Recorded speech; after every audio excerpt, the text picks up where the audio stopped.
everyone, welcome back to DR Sports. Wimbledon is round the corner and I absolutely can't wait for it. We had to get here to the grounds to discuss it, and I'm with Pippa Horn, former aspiring pro. You've played in these grounds. I thought, who better to get along to discuss it all. Pippa, how are you? I'm very well, thanks. Yeah, excited to be here. Thank you so much for having me. It's building up, you see the grass tournaments have been going on recently. Andy Murray's run at Stuttgart. We had Queens the other day, Berrettini winning.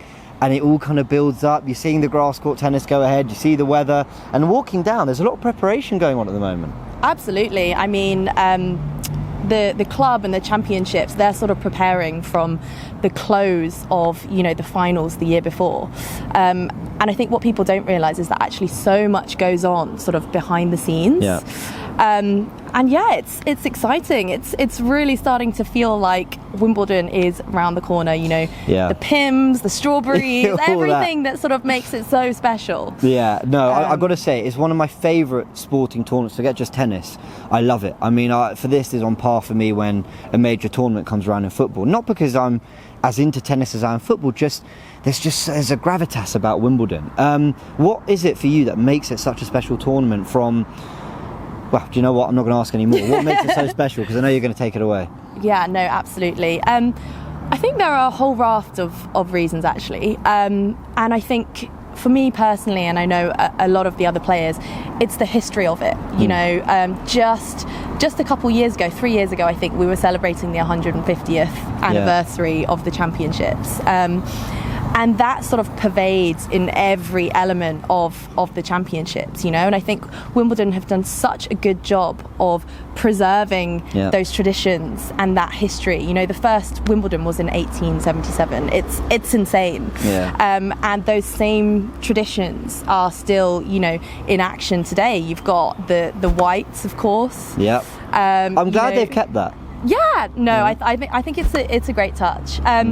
But no, I would say the history of it. I would say the fact that it's such a quintessentially British event. You've got your royals attending. You've got everyone turning up in your tweed and all of that. I think actually the Queen made an appearance back in 2010.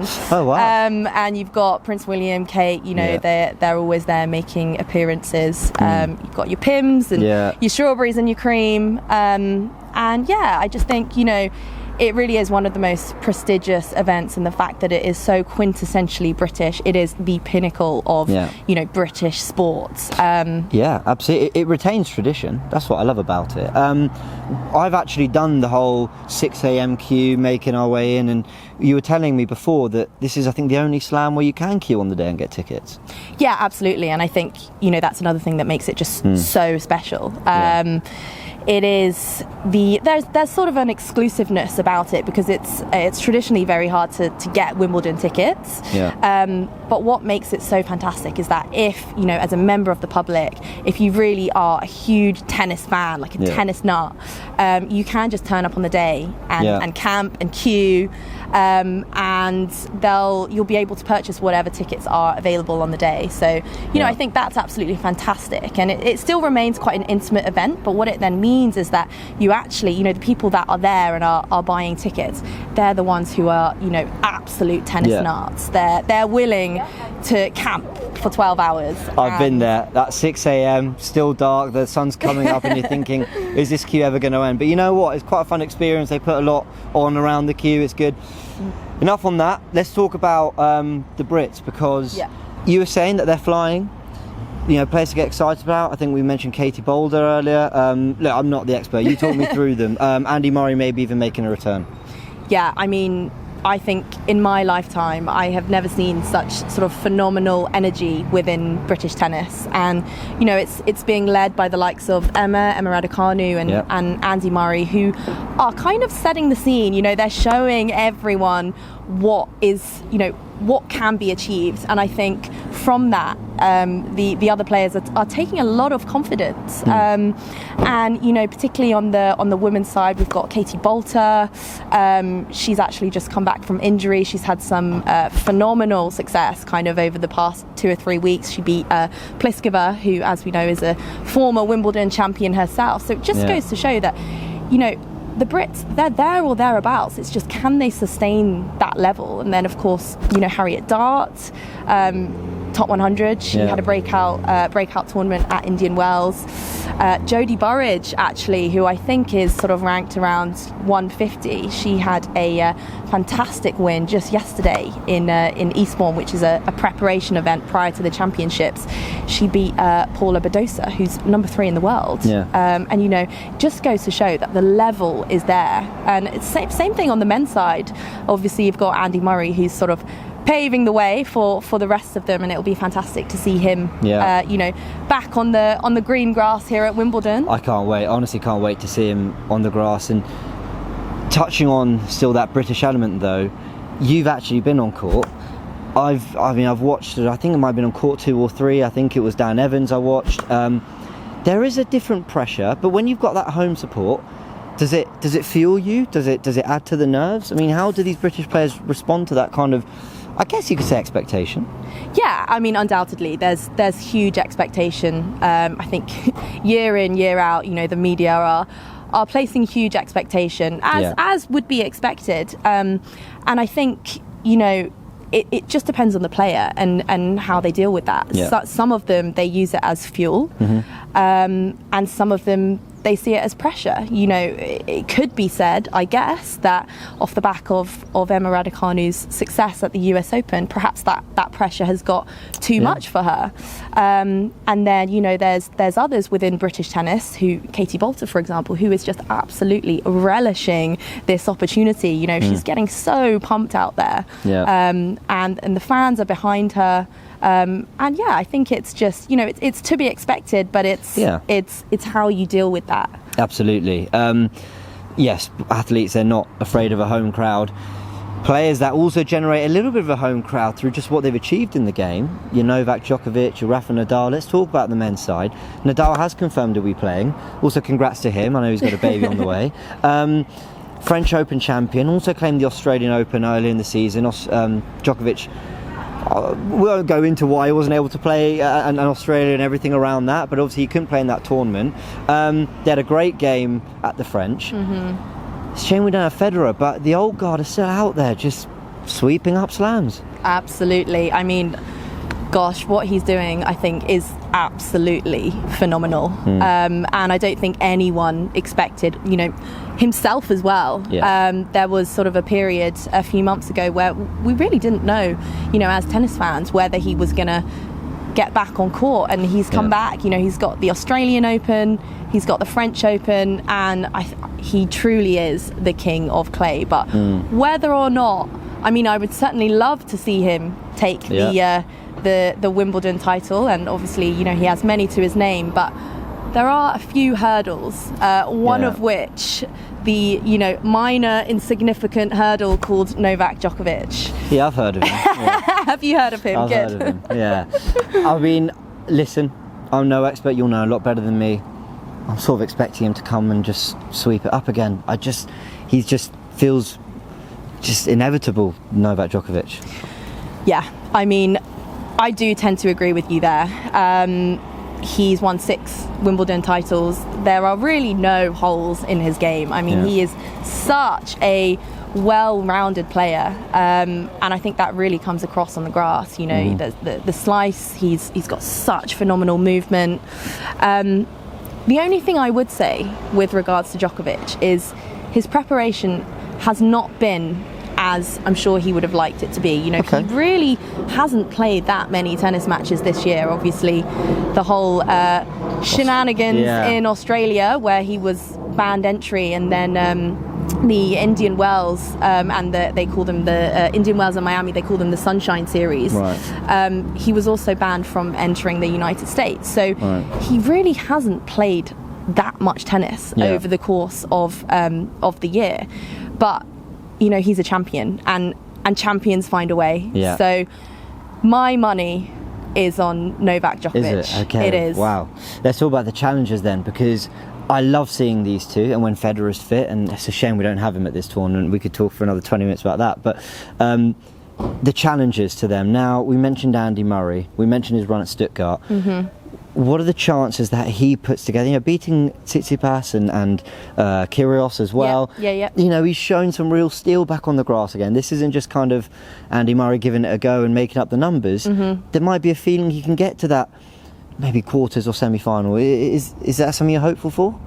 Of course. I think we're all hopeful. And I think with Andy, his level is there. His level never dropped, and his confidence never dropped. You hear him speak in interviews, and he expects to be, playing with the very highest level. And he's shown on occasion that he can. At Stuttgart, beating Tsitsipas and Kyrgios. But I think the key concern for me with Andy is, can he sustain it? And he's pulled out of Eastbourne. He had to withdraw from Queen's with a torn abdominal, I think it was. And it just kind of lays a few concerns out there. Can he sustain that level? We know the level's there. It's just, can he sort of sustain that? And are the injuries going to get in the way? And he's 35 years old. It's inevitable. Form is temporary, class is permanent, I suppose. Absolutely. Tsitsipas, we know Zverev isn't there. Kyrgios, we saw Ruud get to the final. Berrettini winning at Queen's. Who are you looking at as this guy can really genuinely cause them trouble?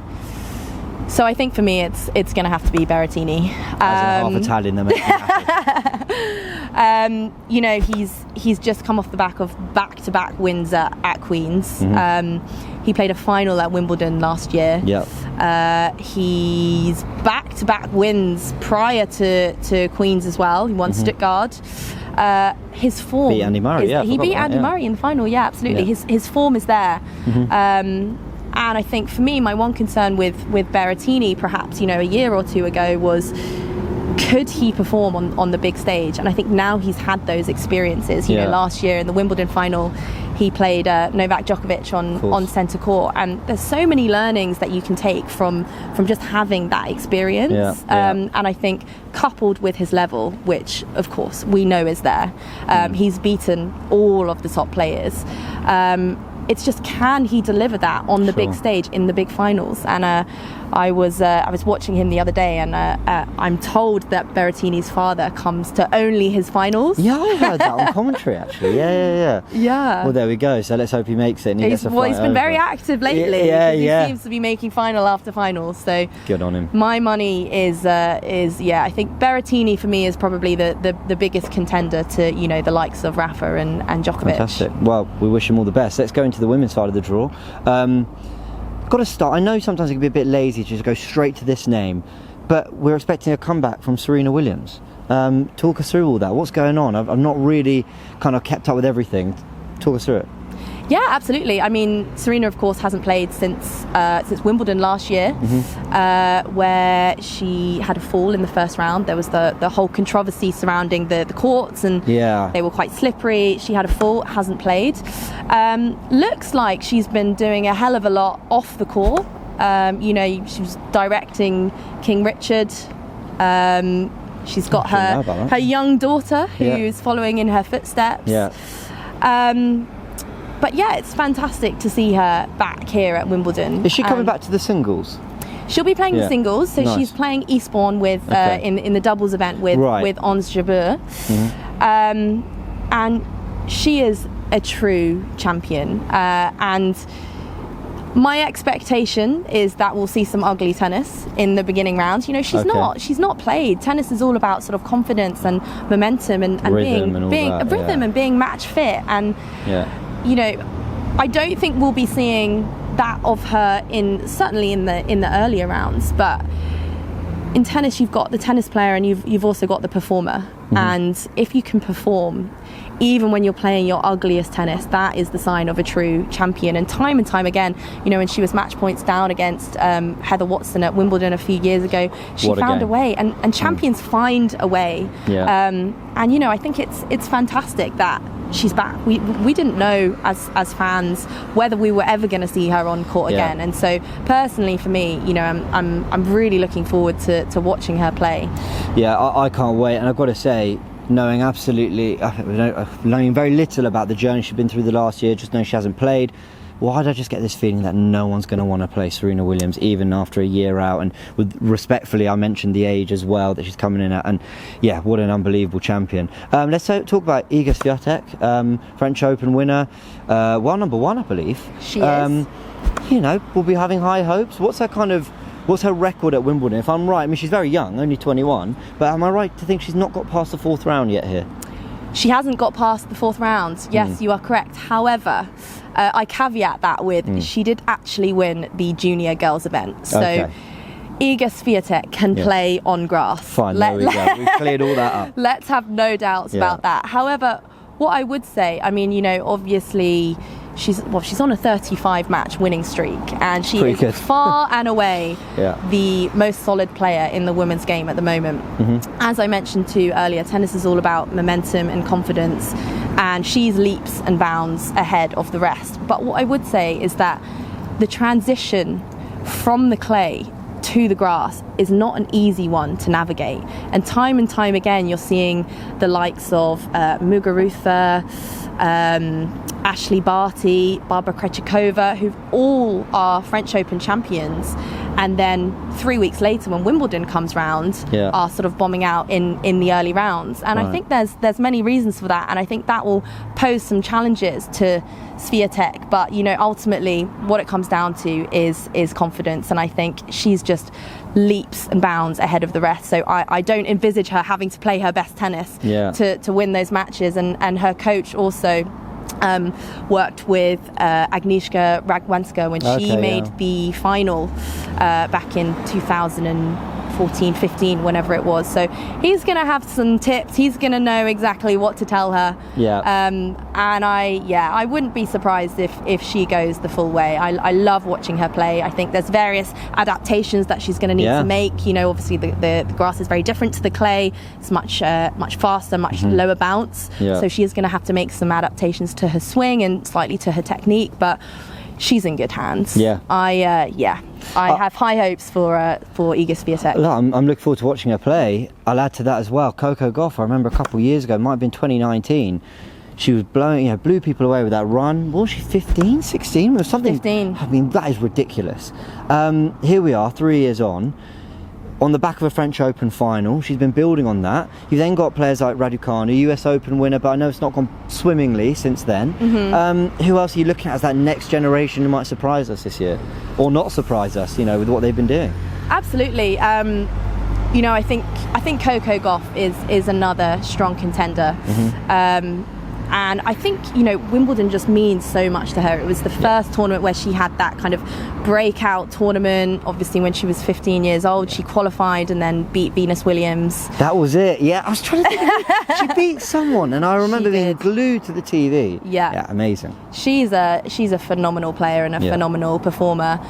You know, a couple of years on, and she's now got some experience of the big stage under her belt. I think she, you know, at the time she was so new to professional tennis, and she'd only been on tour for a couple of years. It's just phenomenal. 15. Phenomenal the strides she made on the tour in such a short space of time. And I think, you know, now she's graduated high school.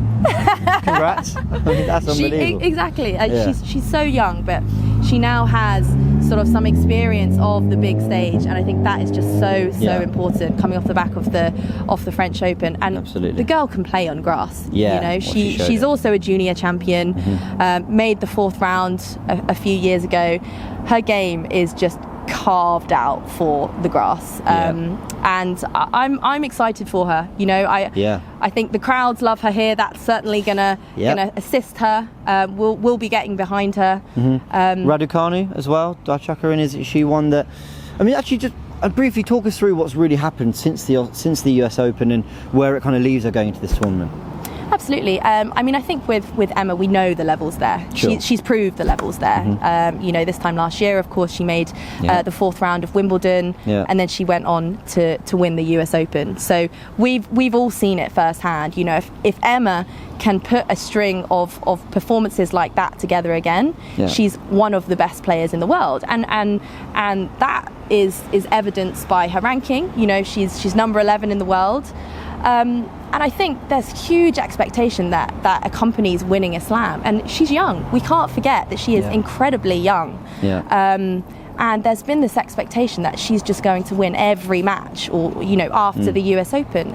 And I don't think that, in my opinion, is realistic. And she's battled injuries. Right.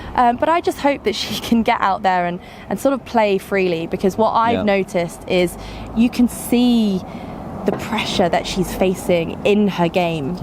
And I really hope she can just try as hard as it is to put that to one side. Shake it off and go again. Exactly. I mean, easier said than done, of course. Absolutely. But we're I can't all imagine behind her. like. Absolutely. Well, I'm sure everyone, the British crowd will be behind her, but also just to see these young talents coming through tennis is amazing. It's only great for the game.